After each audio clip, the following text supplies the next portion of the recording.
BNP জামাত শুধু আগুন সন্ত্রাসী করেনি, আন্দোলনের নামে হাজার হাজার গাছও ধ্বংস করেছে বললেন প্রধানমন্ত্রী। বৃক্ষ মেলার উদ্বোধন। স্ত্রী কন্যা সহ বেনজরির বিরুদ্ধে মামলা করা হবে। কাল হাজির হবেন সাবেক আইজিপি, আশা দুদক আইনজীবীর। বিকেলে বসছে সংসদ অধিবেশন। 7,97 কোটি টাকার বাজেট পেশ কাল। মূল্যস্ফীতি কমানোর তাগিদ অর্থনীতিবিদদের। কোনো ম্যাজিকই কাজে এলো না, জোট সরকার গঠন করতে হচ্ছে মোদীকে। আশাতীত সাফল্য পেয়ে হিসাব নিকাশ করছে ইন্ডিয়া জোটও।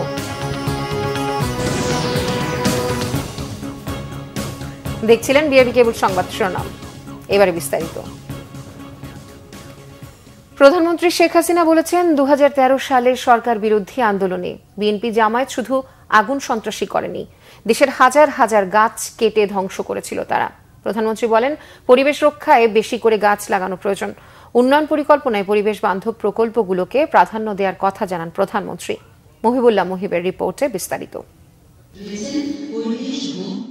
রাজধানীর আগারগাঁওয়ে বঙ্গবন্ধু আন্তর্জাতিক সম্মেলন কেন্দ্রে জাতীয় বৃক্ষরোপণ অভিযান ও মাসব্যাপী বৃক্ষ মেলার উদ্বোধন করেন প্রধানমন্ত্রী শেখ হাসিনা। অনুষ্ঠানে বন্য প্রাণী সংরক্ষণের জন্য বঙ্গবন্ধু পুরস্কার, জাতীয় পরিবেশ পুরস্কার এবং বৃক্ষরোপণের জন্য প্রধানমন্ত্রীর জাতীয় পুরস্কার তুলে দেন বঙ্গবন্ধু কন্যা। গাছ কাটতে হলে 3 গুণ গাছ লাগানোর আহ্বান জানিয়ে প্রধানমন্ত্রী বলেন, সরকার পতনের আন্দোলন করতে গিয়ে হাজার হাজার গাছ ধ্বংস করেছিল বিএনপি জামাত। আমাদের বৃক্ষরোপণ ও প্রকৃতি পরিবেশের সংরক্ষণ এবং উন্নয়নের একটা ধারাবাহিক প্রক্রিয়া। 2001 থেকে 2006 মেয়াদে বিএনপি জামাত জোট বা পরবর্তী 2 বছরের তত্ত্বাবধায়ক সরকারের সময় এই ধারাবাহিকতা কিন্তু রক্ষা করা হয়নি। শুধু তাই না, আপনারা দেখেছেন 2013 সালে সরকার উৎখাতের আন্দোলনের নামে অগ্নি সন্ত্রাস করে মানুষকে যেমন হত্যা করা, তাছাড়া আমাদের বাস, ট্রাক, গাড়ি, রেল, লঞ্চ সেগুলি আগুন দিয়ে জ্বালিয়ে দেওয়া আর বৃক্ষ নিধন করা। হাজার হাজার বৃক্ষ, লক্ষ লক্ষ বৃক্ষ তারা কেটে ফেলে দেয় জামাত, বিএনপি এরা সেই সময়। এ সময় জলবায়ু পরিবর্তনের ক্ষতি মোকাবেলায় সরকারের পরিকল্পনা তুলে ধরেন প্রধানমন্ত্রী। জানান, এবছর দেশে 8 কোটি 38 লক্ষ গাছ রোপণ করা হবে। তাছাড়া 2009 থেকে 23 পর্যন্ত 11টি আইন, নীতিমালা, বিধিমালা, প্রবিধান প্রণয়ন করি। এছাড়া আমরা 2021 থেকে 2036 পর্যন্ত 15 বছর মেয়াদী জাতীয় সংরক্ষণ কৌশল প্রণয়ন করেছি। আমরা শুধু এই সকল আইন বা বিধি প্রণয়ন করেই বসে থাকিনি, সফল বাস্তবায়নের কাজও আমরা শুরু করেছি। আমরা 10টি বিশেষ উদ্যোগের একটি হলো পরিবেশ সুরক্ষা। আমাদের দেশে 13টি এলাকাকে পরিবেশগত সংকটাপন্ন এলাকা হিসেবে ঘোষণা করে এর পরিবেশ ও জীববৈচিত্র্য সংরক্ষণের জন্য বিভিন্ন কার্যক্রম আমরা বাস্তবায়ন করে যাচ্ছি। বন্যপ্রাণী, প্রাকৃতিক সম্পদ ও জীববৈচিত্র্য রক্ষায় 2009 সাল থেকে 2023 সাল পর্যন্ত সরকারের নেয়া নানা উদ্যোগের কথাও জানান প্রধানমন্ত্রী শেখ হাসিনা। স্মার্ট বাংলাদেশ। মুহিবুল্লাহ মুহিব, বাংলা ভিশন, ঢাকা। স্ত্রী কন্যা সহ সাবেক আইজিপি বেনজির আহমেদের বিরুদ্ধে মামলা করবে দুর্নীতি দমন কমিশন, দুদক। বেনজির আহমেদ তার স্ত্রী ও কন্যাদের নামে অবৈধ সম্পদের যেসব প্রমাণ পাওয়া গেছে তার ভিত্তিতেই মামলার প্রস্তুতি নিচ্ছে দুদক। দুদকের আইনজীবী জানিয়েছেন, অবৈধ সম্পদ অর্জনের অভিযোগে একটি এবং অন্যটি নন সাবমিশন মামলা। দুদক আইনে জ্ঞাত আয় বহির্ভূত সম্পদ অর্জনের মামলায় 10 বছর এবং নন সাবমিশন মামলায় 3 বছর সাজা হতে পারে। সাবেক আইজিপি বেনজির আহমেদকে আগামীকাল বৃহস্পতিবার দুদকে তলব করা হয়েছে। তার স্ত্রী জিশান মির্জা, বড় মেয়ে ফারহিন রিশতা ও ছোট মেয়ে তাহসিন রাইসাকে তলব করেছে 9 জুন। তারা দুদকে হাজির হবেন বলে আশা প্রকাশ করেছে দুদকের আইনজীবী। বিএনপি মহাসচিব মির্জা ফখরুল ইসলাম আলমগীর অভিযোগ করেছেন, আওয়ামী লীগকে ক্ষমতায় রাখার ডিফেন্ডার ছিলেন বেনজির। তিনি বিরোধী মতকে নিষ্ঠুরভাবে দমন করেছিলেন। দুপুরে জাতীয় প্রেস ক্লাবে ওলামা দলের আলোচনা সভায় বিএনপি মহাসচিব আরও অভিযোগ করেন, ধর্মহীন রাষ্ট্র গড়তে চাচ্ছে আওয়ামী লীগ, যে কারণে আলেম, ওলামা ও ধর্মপ্রাণ মানুষদের ওপর নির্যাতন করছে সরকার। আবারও একদলীয় বাকশাল প্রতিষ্ঠার জন্য ক্ষমতাসীনরা বিভিন্নভাবে কাজ করছে বলে অভিযোগ তার। তিনি আরও বলেন, শিক্ষার্থীদের স্কুল সিলেবাসে এমন অনেক পরিবর্তনই আনা হয়েছে যা এদেশের কৃষ্টি, কালচার আর ঐতিহ্যের সাথে যায় না। পুলিশের সাবেক আইজি বেনজির আওয়ামী লীগের কেউ না। আওয়ামী লীগের সাধারণ সম্পাদকের এমন বক্তব্যের সমালোচনা করেন বিএনপি মহাসচিব।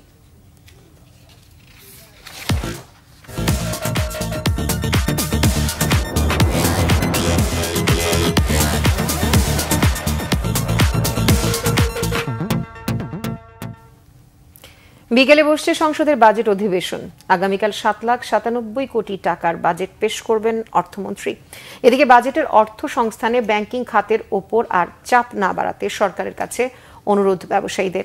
বাজেট ঘাটতি মেটাতে করের জাল বাড়াতে প্রয়োজনে দাতা সংস্থার দ্বারস্থ হওয়ার কথা বলছেন তারা। অর্থনীতিবিদরা চান চলমান অর্থনৈতিক সংকটে জিডিপির দিকে না তাকিয়ে সীমিত আয়ের মানুষের কথা ভেবে মূল্যস্ফীতি কমানোই হোক বাজেটের বড় ফোকাস। গোলাম মঈনুল আহসানের রিপোর্ট। সরকারের নানা চেষ্টায়ও ধরে রাখা যাচ্ছে না রিজার্ভ। ডলার সংকটে ধুঁকছে অর্থনীতি, অন্যদিকে মূল্যস্ফীতির চাপে অসহায় সীমিত আয়ের মানুষ। এ পরিস্থিতিকে জটিল বলছেন অর্থনীতিবিদরা। সরকারের হিসেবে সবশেষ মে মাসে খাদ্য মূল্যস্ফীতি 2 অঙ্কের ঘরে। বাস্তবতা যাই হোক, আগামী অর্থ বছরে সেটি 6.5% মধ্যে রাখার পরিকল্পনা সরকারের। মূল্যস্ফীতিকে আমাদেরকে নিয়ন্ত্রণ আনতে হবে এবং এটার সঙ্গে সঙ্গে আমাদেরকে দেখতে হবে যে রিজার্ভকে যেন আমরা একটি উন্নত অবস্থায় যেন সুসংহত করতে পারি। যতক্ষণ এটা করতে পারবো না ততক্ষণ পর্যন্ত কিন্তু আমাদের এই সমস্যা থাকবে। এই জন্য এই বছরের বাজেটটা হওয়া উচিত স্ট্যাবিলাইজ করার জন্য বাজেট, যে এরকম না যে আমরা বেশি প্রবৃদ্ধি অর্জন করতে চাই। আমরা যদি বিগত বছরে 100 টাকার ব্যবসা করি, এবার আমরা 150-200 টাকার ব্যবসা যাতে আমরা সবাই করতে পারি। It is এক্সপেনশনারি situation. সেটা হলেই আমি মনে করি যে আগামী দিনগুলো এই যে একটা ক্রাইসিস মোমেন্টে আমরা বাস করছি, যেখানে ডলার পাওয়া যাচ্ছে না, কিংবা কাস্টমার পাওয়া যাচ্ছে না, কিংবা কস্ট বেড়ে গেছে, দাম সেলিং প্রাইস বাড়ে নাই, এই সবের থেকে হয়তো আমরা কিছুটা হলেও রেহাই পাবো। ব্যাংক ব্যবস্থা থেকে সরকারের ঋণ নেওয়ার প্রবণতা থেকে বের হবার দাবি জানাচ্ছেন ব্যবসায়ীরা। আমাদের বেসরকারি খাতের অর্থনৈতিক প্রবৃদ্ধির যে সক্ষমতা, সেটা একটা বড় ধরনের চাপের মুখে আছে। এই অবস্থায় সরকারও যদি ব্যাংক খাত থেকে বড় করা শুরু করেন এবং বেশি মাত্রায় বড় করা ঋণ নেওয়া শুরু করেন, তখন বেসরকারি খাতের উপরে চাপটা অনেক বেশি পড়বে। সেই জন্য আমরা রিকোয়েস্ট করব যে সরকারকে রিকোয়েস্ট করব যে ব্যাংকিং খাত থেকে বড়োইংটা কমিয়ে নেওয়ার জন্য। বিশ্লেষকরাও মনে করেন ব্যাংকিং খাত থেকে সরকারের ঋণ নেওয়া অর্থনীতির জন্য বিপজ্জনক পর্যায়ে গেছে। আমাদের দেশে এটি এখন একটি অত্যন্ত বিপজ্জনক পর্যায়ে গিয়েছে, যে পরিমাণে সরকার ব্যাংকগুলো থেকে লোন নেওয়ার চেষ্টা করেছে বা লোন নিয়ে যাচ্ছে। এক্ষেত্রে দেখুন, প্রধান অসুবিধা হচ্ছে আমাদের যে আমরা যেটাকে বলি যে আভ্যন্তরীণ খাত থেকে যে পরিমাণ সরকারের রাজস্ব আদায় করা উচিত ছিল, সেই রাজস্ব কিন্তু সরকার আদায় করতে পারে না। আমরা অনেকবার বলেছি ট্যাক্স জিডিপি রেশিও আমাদের এমন একটা পর্যায়ে যেটা বিশ্বের মধ্যে প্রায় সর্বনিম্ন পর্যায়ে আর কি। এফেক্টিভলি যারা কর দিচ্ছেন খুব কম, সংখ্যাটা কিন্তু খুব কম। তাদের উপরে করের বোঝা যদি আরও বেড়ে যায়, তাহলে যেটা হবে তাদের আসলে অর্থনৈতিক সক্ষমতা কমতে থাকবে, কম্পিটিটিভনেস কমতে থাকবে কম্পেয়ার টু অন্য যে আমরা যাদের সাথে বিদেশি যাদের সাথে কম্পিট করি। বিনিয়োগ ও কর্মসংস্থান তৈরিতে বাজেটে আলাদা গুরুত্ব চান বিশ্লেষকরা। গোলাম মঈনুল আহসান, বাংলা ভিশন, ঢাকা। নাটকীয় মোড় নিয়েছে ভারতের রাজনীতি। লোকসভা নির্বাচনের ফলাফলে বিজেপি নিরঙ্কুশ সংখ্যাগরিষ্ঠতা না পাওয়ায় ক্ষমতা কেন্দ্রের কিংমেকার হয়ে উঠেছে এনডিএ জোটের শরিক চন্দ্রবাবু নাইডুর টিডিপি আর নীতিশ কুমারের জেডিইউ। তাদের দলে ফেরানোর চেষ্টা করছে কংগ্রেস নেতৃত্বাধীন জোট ইন্ডিয়া। বিস্তারিত মেহরাব হোসাইন খানের রিপোর্টে। টানা তৃতীয় মেয়াদে সরকার গঠন করতে আপন শক্তিতে জ্বলে ওঠার বদলে এনডিএ জোটের শরিকদের উপরই ভরসা রাখা ছাড়া উপায় নেই নরেন্দ্র মোদীর বিজেপির। ফলাফল ঘোষণার দিন সন্ধ্যার পর রাজধানী দিল্লিতে দলীয় সমাবেশ থেকে সংখ্যাগরিষ্ঠ আসনে সুনিশ্চিত বিজয়ের বার্তা দিলেও মন আর দলের তোলপাড়া অবস্থা ফুটে ওঠে বিজেপির শীর্ষ নেতাদের চেহারায়। জয় জগন্নাথ। জয় জগন্নাথ বলে শুরু করলেও 34 মিনিট দীর্ঘ ভাষণের কোথাও ছিল না জয় শ্রীরাম, মোদী সরকার, বিজেপির মতো অতি কথিত শব্দগুলো। পরিস্থিতি এখন এমন যে মোদীর ম্যাজিকে ভরসার দিন শেষ। ভরসা এখন জোটের শীর্ষ নেতা নাইডু নীতিশে। মোদীর বক্তব্যে জোটের আঞ্চলিক দলগুলোর অর্জনের প্রসঙ্গ চলে আসায় বিষয়টি আর গোপন নেই। এনডিএ কো ভব্য বিজয় মিলি হ্যায়। উড়িষ্যা, সিকিম, অরুণাচল প্রদেশে অভূতপূর্ব জয় পেয়েছে এনডিএ। এসব এলাকায় কংগ্রেস সাফ হয়েছে। বিজেপি উড়িষ্যায় সরকার গঠন করতে চলেছে। লোকসভাতেও সেখানে দুর্দান্ত ফল হয়েছে। কেরালাতেও বিজেপি আসন পেয়েছে। তামিলনাড়ু, উত্তরাখণ্ড, হিমাচল, দিল্লিতেও ভালো ফল করেছে বিজেপি। বিহারেও নীতিশবাবুর নেতৃত্বে ভালো ফল করেছে এনডিএ। দলগতভাবে বিজেপি সরকার গঠনের জন্য নিরঙ্কুশ সংখ্যাগরিষ্ঠতা না পাওয়ায় শরিক দল অন্ধ্রপ্রদেশের চন্দ্রবাবু নাইডুর তেলুগু দেশম পার্টি টিডিপি আর বিহারের নীতিশ কুমারের জনতা দল ইউনাইটেডের প্রশংসা করেন। মোদীর সরকার গঠনে বড় ফ্যাক্টর হয়ে দেখা দিয়েছে 28টি আসন পাওয়া এই দুই শরিক। কোনো বিশ্লেষকের মতে এমন পরিস্থিতিতে শুধু সরকার গঠনই নয়, তৃতীয় মেয়াদে মোদীর প্রধানমন্ত্রী হওয়ার পথ খুব সুগম হবে না। এদিকে নাইডু ও নীতিশের সাথে যোগাযোগ ও বোঝানোর দায়িত্ব পেয়েছেন ইন্ডিয়া জোটের শরিক এনসিপি নেতা শরদ পাওয়ার। যোগাযোগও হয়েছে তাদের। এই আলোচনার মধ্যেই ইন্ডিয়া জোটের শরিক রাষ্ট্রীয় জনতা দল আরজেডি নেতা তেজস্বী যাদবের সঙ্গে একই বিমানে দিল্লি গেছেন নীতিশ কুমার। এতে গুঞ্জনের ডালপালা আরও বিস্তৃত হয়েছে। সরকার গঠনের চাবিকাঠি এই দুই নেতার সাথে যোগাযোগের বিষয়ে ইঙ্গিত মঙ্গলবারই দিয়েছেন কংগ্রেস শীর্ষ নেতা রাহুল। কাল হামারা লাইন্স ডিসাইড করেগা। মঙ্গলবার ইন্ডিয়া জোটের বৈঠক, সেখানে আমাদের শরিকরা মিলে আলোচনা করে পরবর্তী পদক্ষেপ ঠিক করা হবে। শরিকদের সাথে আলোচনার ভিত্তিতে পার্লামেন্টে সংখ্যাগরিষ্ঠতার অর্জনের লক্ষ্যে জোটের পক্ষ থেকে তাদের সাথে আলোচনা হবে। জোটের আকার বাড়ানোর চেষ্টা করব। जो इंडिया गठबंधन डिसाइड करेगा उस पे हम एक्शन लेंगे। উত্তরপ্রদেশে বিজেপির বাজে ফলাফলের জন্য ভোটারদের বিচার বিবেচনা বোধের প্রশংসা করে ধন্যবাদ জানিয়েছেন রাহুল। বলেছেন, গোটা দেশ নরেন্দ্র মোদীকে সাফ বলে দিয়েছে, আমরা আপনাকে চাই না। সংবিধান বাঁচানোর লড়াইয়ে এটাই প্রথম পদক্ষেপ। নির্বাচন কমিশন ঘোষিত চূড়ান্ত ফলাফলে বিজেপি 240টি, কংগ্রেস 99টি এবং অন্যান্য দল 204টি আসনে জয়ী হয়েছে। আর বিজেপি নেতৃত্বাধীন এনডিএ 295টি এবং কংগ্রেস নেতৃত্বাধীন ইন্ডিয়া 231টি আসনে বিজয়ী হয়েছে। Mehrab Hussain Khan, Bangla vision, news desk. চতুর্থ ধাপে দেশের 60 উপজেলায় ভোট গ্রহণ চলছে। এ পর্যন্ত শান্তিপূর্ণ পরিবেশে ভোট হচ্ছে এসব উপজেলায়। বিকেল 4টা পর্যন্ত ভোট নেওয়া হবে। সকাল 8টা থেকে দক্ষিণ চট্টগ্রামের লোহাগড়া ও বাঁশখালী উপজেলায় শুরু হচ্ছে ভোট গ্রহণ। এদিকে রংপুরের তারাগঞ্জ ও বদরগঞ্জ উপজেলায় স্বতঃস্ফূর্তভাবে ভোট দিচ্ছেন ভোটাররা। প্রতিদ্বন্দ্বিতা করছেন 4 চেয়ারম্যান সহ 19 প্রার্থী। সুষ্ঠু ও শান্তিপূর্ণ পরিবেশে ভোট হচ্ছে বরিশালের বানারীপাড়া, বাবুগঞ্জ ও উজিরপুরে। চলছে উপজেলা পরিষদে। 3 উপজেলায় অংশ নিচ্ছেন 29 প্রার্থী। ময়মনসিংহের নান্দাইল, ভালুকা ও গফরগাঁও উপজেলা পরিষদে ভোট গ্রহণ চলছে। মোট ভোটার 10,89,627 জন। ব্রাহ্মণবাড়িয়া সদর, নবীনগর ও বিজয়নগর উপজেলা পরিষদ নির্বাচনে ভোট গ্রহণ চলছে। ভোটার উপস্থিতি কিছুটা কম হলেও বেলা বাড়ার সাথে সাথে তা বাড়বে বলে আশা সংশ্লিষ্টদের। এদিকে জামালপুরের সরিষাবাড়ি উপজেলার ইভিএম ত্রুটির কারণে চেয়ারম্যান প্রার্থী সহ অনেকেই ভোট দিতে পারেননি বলে অভিযোগ পাওয়া গেছে।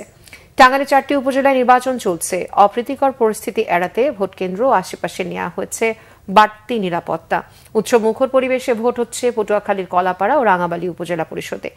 এই 2 উপজেলায় ভোটার সংখ্যা 2,92,338 জন। ফেনীর ছাগলনাইয়া উপজেলা পরিষদ নির্বাচনে চেয়ারম্যান পদে 5 জন প্রার্থী প্রতিদ্বন্দ্বিতা করছেন। এছাড়া ফরিদপুরের 2টি, সিরাজগঞ্জের 2টি ও ভৈরব উপজেলায় শান্তিপূর্ণ ভোট গ্রহণ চলছে। দর্শক, উপজেলা পরিষদ নির্বাচনে চতুর্থ ধাপের ভোট গ্রহণের সবশেষ তথ্য জানিয়েছেন রংপুর ও সুনামগঞ্জ থেকে সহকর্মী জুয়েল আহমেদ ও মাসুম হেলাল। আজকের নির্বাচনে আমরা যেটি দেখেছি, এই উপজেলার বিভিন্ন কেন্দ্রে আমরা গিয়েছি, সেই সব কেন্দ্রে দেখেছি যে একই অবস্থা। সকাল থেকে দুপুর হচ্ছে, এখন পর্যন্ত কিন্তু সেভাবে যে দীর্ঘ ভোটারদের যে লাইন, সেটি কিন্তু আমরা লক্ষ্য করিনি। আমরা বিচ্ছিন্নভাবে দেখেছি যে নারী ভোটারদের অংশগ্রহণ একটু বেশি। আমি এখন রয়েছি শান্তিগঞ্জ উপজেলার তেগরিয়া মডেল সরকারি প্রাথমিক বিদ্যালয়ে। আমি যদি এখানকার দৃশ্যটা আপনাদেরকে দেখাই, সকালের দিকে বৃষ্টিপাত থাকার কারণে এখানে ভোটার উপস্থিতি কম ছিল, কিন্তু এখন আবহাওয়া পরিস্থিতির উন্নতি হওয়ার কারণে ভোটারের উপস্থিতি বেড়েছে। এখন পর্যন্ত এই 3টি উপজেলায় সকাল 8টা থেকে যে বিরামহীনভাবে ভোট গ্রহণ শুরু হয়েছে, এখনো কোথা থেকেও কোনো অপ্রীতিকর কোনো ঘটনার খবর পাওয়া যায়নি। এদিকে উপজেলা নির্বাচনে চতুর্থ ধাপে দুপুর 12টা পর্যন্ত 4 ঘন্টায় 17.31% ভোট পড়েছে। বিচ্ছিন্ন ঘটনায় 4 জনকে আটক করা হয়েছে। আগারগাঁওয়ে নির্বাচন কমিশন কার্যালয়ে ব্রিফিং এ এসব তথ্য জানিয়েছেন ইসি সচিব শফিউল আজিম। সকাল থেকেই শান্তিপূর্ণভাবে এবং খুবই সুষ্ঠুভাবে মানুষ স্বতঃস্ফূর্তভাবে আমাদের এই নির্বাচনে মানুষ অংশগ্রহণ করেছে। আমাদের পাওয়া তথ্য অনুযায়ী আজকে 12টা পর্যন্ত আপনার ভোট প্রদানের হার হলো আপনার 17.31, যেটি আমি আবারও রিপিট করছি, এটি আমাদের এই 12টা পর্যন্ত। যে আর দু একটা জায়গায় যারা ভোট কেন্দ্রে এসে কোনো ধরনের বিশৃঙ্খলা সৃষ্টি করতে চেয়েছে তাদেরকে আইনের আওতায় আনা হয়েছে এবং তাদেরকে আটক করা হয়েছে, কাউকে জরিমানা করা হয়েছে। র্যাবকে আরও আধুনিক ও দক্ষ বাহিনী হিসেবে গড়ে তুলতে কাজ করা হবে বলে জানিয়েছেন সংস্থাটির নবনিযুক্ত মহাপরিচালক ব্যারিস্টার হারুনুর রশিদ। পুলিশের এলিট ফোর্স র্যাবের 10ম মহাপরিচালক হিসেবে দায়িত্বভার গ্রহণের পর বনানী কবরস্থানে 75-এর 15ই আগস্ট শাহাদাত বরণকারী বঙ্গবন্ধুর পরিবারের সদস্যদের কবরে শ্রদ্ধা নিবেদন শেষে তিনি কথা বলেন। কিন্তু অসামান্য সাফল্য দেখিয়েছে। শুধু তাই না, যে সুন্দরবনে বনদস্যু জলদস্যু নিয়ন্ত্রণে নির্মূল করা, সেক্ষেত্রে কিন্তু এই র্যাবের অসামান্য ভূমিকা রয়েছে। তো আজকে আপনারা জানেন যে মাননীয় প্রধানমন্ত্রী এই র্যাবকে সক্ষমতা বৃদ্ধি করে একটা ত্রিমাত্রিক বাহিনীতে পরিণত করেছে এবং সেখানে মাননীয় প্রধানমন্ত্রীর যে এখন স্মার্ট বাংলাদেশ যে রূপকল্প রয়েছে 2041, সে স্মার্ট বাংলাদেশের ক্ষেত্রে স্মার্ট র্যাব গঠন করার ক্ষেত্রে আমরা আমাদের যে মাননীয় প্রধানমন্ত্রী যে সক্ষমতা বাড়িয়েছেন এবং আমরা সেদিকে কিন্তু এগিয়ে যাচ্ছি। আমরা একটা স্মার্ট র্যাব দেখতে চাই। সংবাদ শেষ করব বিআরবি কেবল শিরোনামগুলো আরো একবার জানিয়ে। বিএনপি জামাত শুধু আগুন সন্ত্রাসী করেনি, আন্দোলনের নামে হাজার হাজার গাছও ধ্বংস করেছে বললেন প্রধানমন্ত্রী। বৃক্ষ মেলার উদ্বোধন। স্ত্রী কন্যা সহ বেনজিরের বিরুদ্ধে মামলা করা হবে, কাল হাজির হবেন সাবেক আইজিপি, আশা দুদক আইনজীবী। বিকেলে বসছে সংসদ অধিবেশন, 7,97 কোটি টাকার বাজেট পেশ কাল।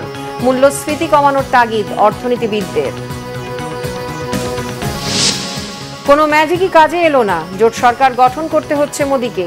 আশাতীত সাফল্য পেয়ে হিসাব নিকাশ করছে ইন্ডিয়া জোটও।